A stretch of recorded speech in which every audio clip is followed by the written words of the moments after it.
Welcome. I'm Kim Love, chair of the Sheridan Public Arts Committee, and I'd like to thank you all for attending today's unveiling of Leonardo's horse. This evening we're here to celebrate the addition of a bronze casting of an 8-foot horse based on the drawings of Leonardo da Vinci in the 15th century to the permanent collection of public art in Sheridan. This horse demonstrates Sheridan's continued commitment to the arts and their importance for the development of our community. We have a brief program, including the opportunity to recognize and thank those who made this evening's event possible, and to learn a little bit more about the story behind the creation of Leonardo da Vinci's horse. The idea of bringing Leonardo's horse to Sheridan started over a year ago, when I was participating in a program at Sheridan College, where I read Michael Gelb's book, How to Think Like Leonardo da Vinci. At the end of the book, there were a couple of pages about Leonardo's horse.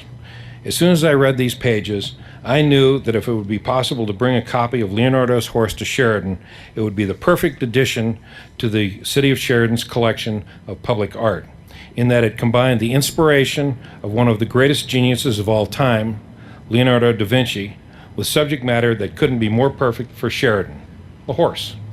For almost a year now, we've been working with Lynn Erickson and her staff at the Da Vinci Science Center in Allentown, Pennsylvania, to bring Leonardo's horse to Sheridan. And I'd like to personally thank Lynn and her staff for all of their efforts.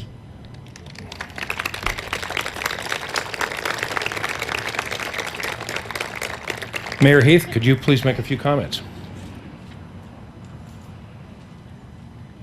Thank you, Mr. Love. Greetings. Welcome to Sheridan, Wyoming, naturally. You folks are going to be wowed here in a few minutes. It is wonderful to see you all here to dedicate this amazing sculpture. This sculpture represents a commitment from the city to the arts, a commitment to provide an enjoyment to all who come to this community, for economic growth for our community and for our state. Thanks to the Kim Love and his family. It is just, Mr. Love, it is a big wow. Thank you, sir.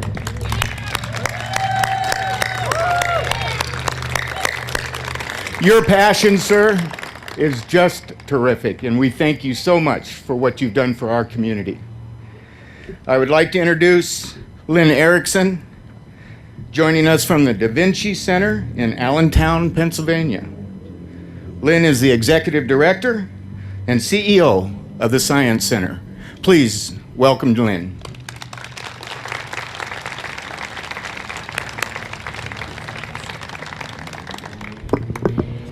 Thank you so much, Mayor.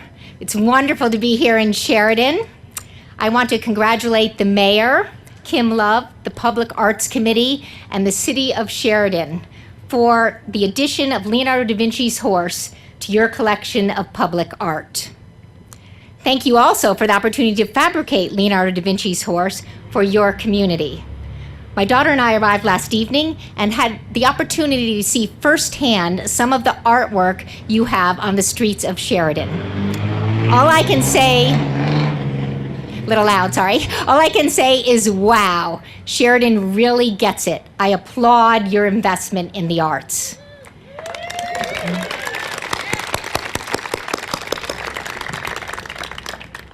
As the mayor said, I'm the executive director and CEO of the Da Vinci Science Center in Allentown, Pennsylvania.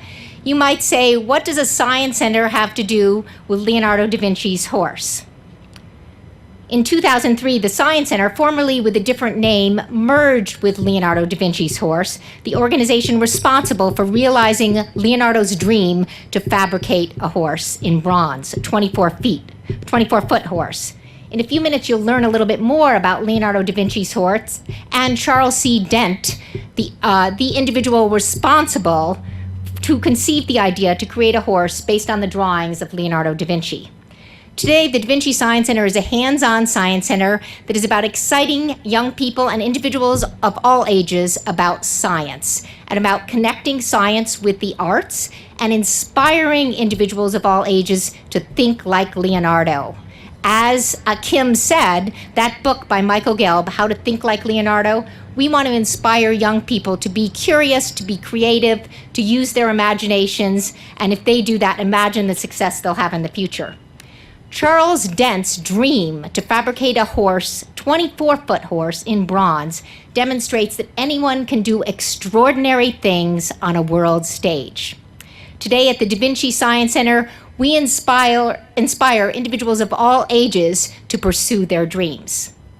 And now I would like to invite the sponsors of Leonardo da Vinci's horse in Sheridan, Wyoming, to approach the podium and maybe come stand over to my left, your right.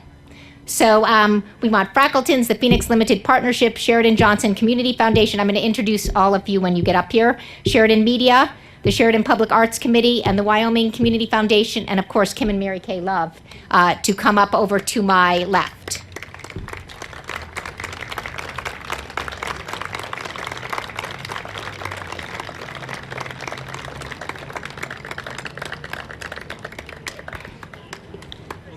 So maybe I'll call out each of the sponsor organizations, and I know at least some of the individuals who are representing them, but if your name or your sponsor organization is, if I say it, raise your hand, okay?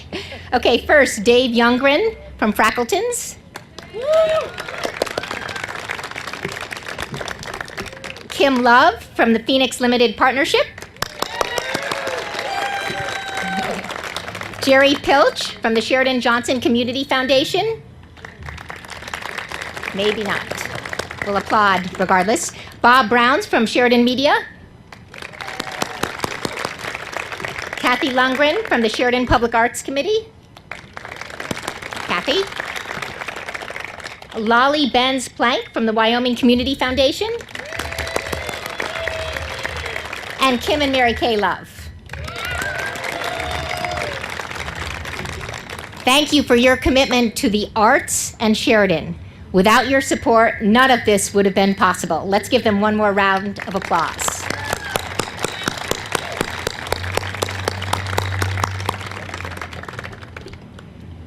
Thank you so much. You may be seated. And as they're going back to their seats, the next folks I want to recognize are those responsible for fabricating the horse. One individual, Tom Bollinger, president of Bollinger Atelier, a foundry in Tempe, Arizona, could not be with us today, but we're recognizing him as well. Would Greg Glasson, the project designer and principal of Glasson Sculpture Works, please come forward by the podium to my left.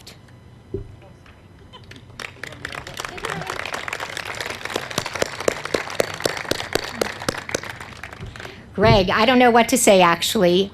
We owe all of this to you. And the detail, the quality of the work, your responsiveness and follow-through, you are the best supplier, contractor I have actually ever worked with, not just on the horse. But thank you for the masterpiece you've created, and let's give him, and also Tom, who's not here, a round of applause.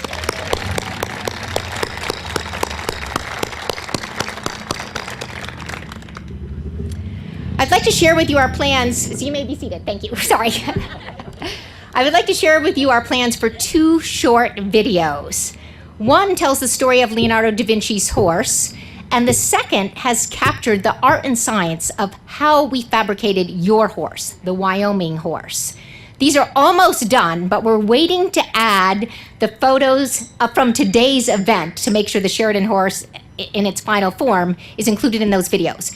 Those will be accessible through a QR code that ultimately will be, on this horse, like so many of the other sculptures you have in Sheridan with the QR codes, and you can, I tried it out today, you can use your phone, access the QR code, and learn a little bit more about that sculpture. So shortly, those will be available, and you can check out the horse when you're back in this, right around this intersection. I would also like to thank 2 members of the Da Vinci Science Center staff who have been working hard behind the scenes to support today's event. Both the event and also the production of these videos. One is Dennis Zahner, our chief marketer, and I know he's watching, and because he's part of the live streaming at the other end. And I suspect Todd Cox, our director of exhibit experience, is also watching. So thank you also to them, and also my daughter Sarah in the front row, who's our official photographer.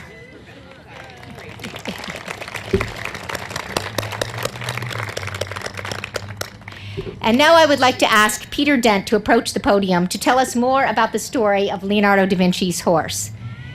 Pete is a colleague, friend, former president and CEO and trustee of Leonardo da Vinci's horse, and actually was also the chairman of the Da Vinci Science Center. So we're thrilled that he could join us today because he knows the true story and was all a part of the 24-foot horse and how it happened. Pete.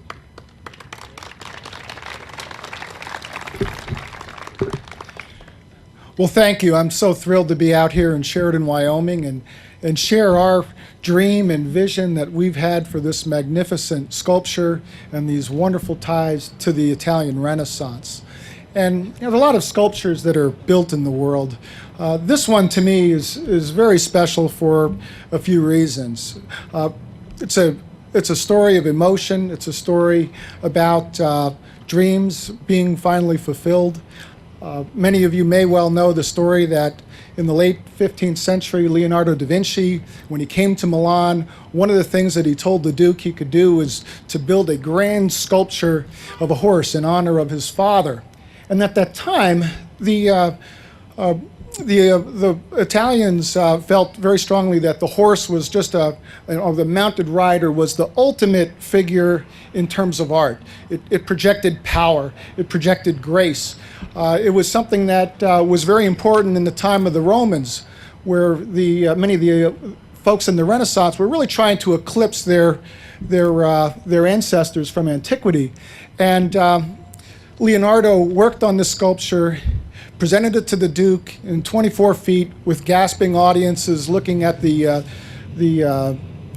unveiling with his niece's wedding. And sadly thereafter, he recognized that the political realities were such that with the pending French invasion, he was never going to get the bronze to cast the horse. And he wrote in his notebooks, "Of the horse I shall say no more, because I know the times."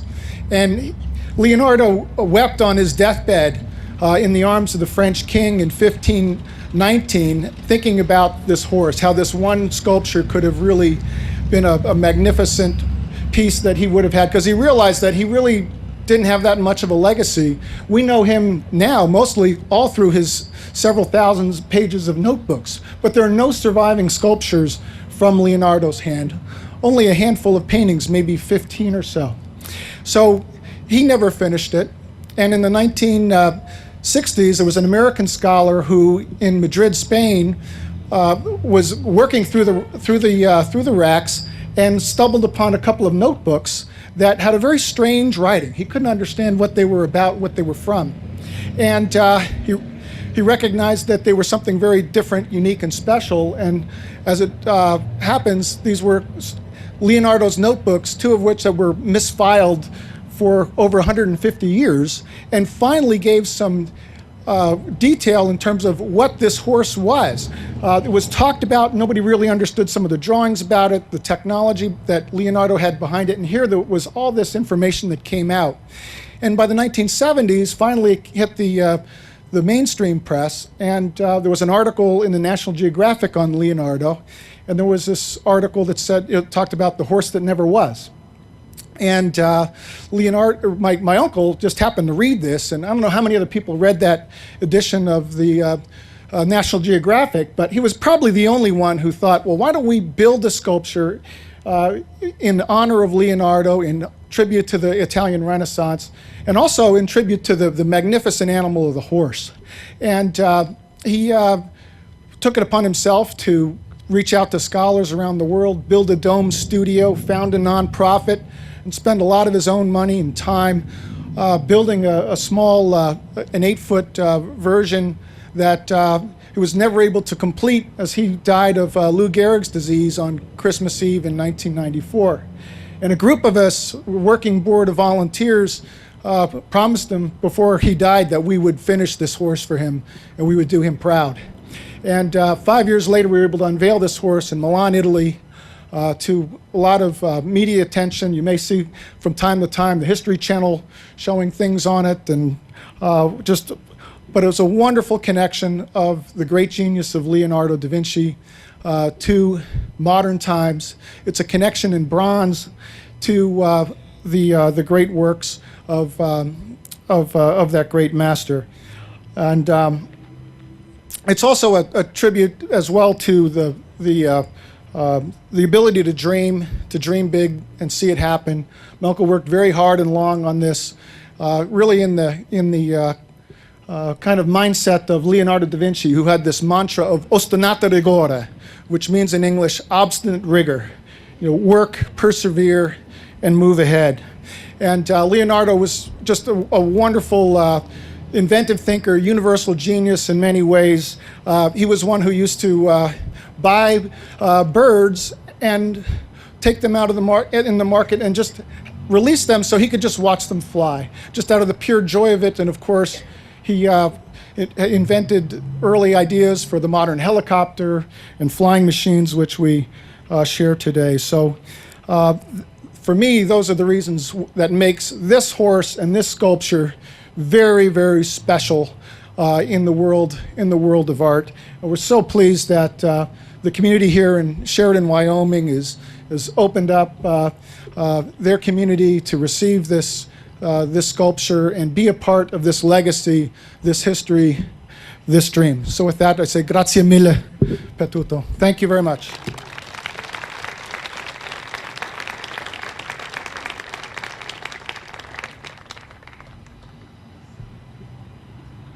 Okay, now this is the moment we've been waiting for.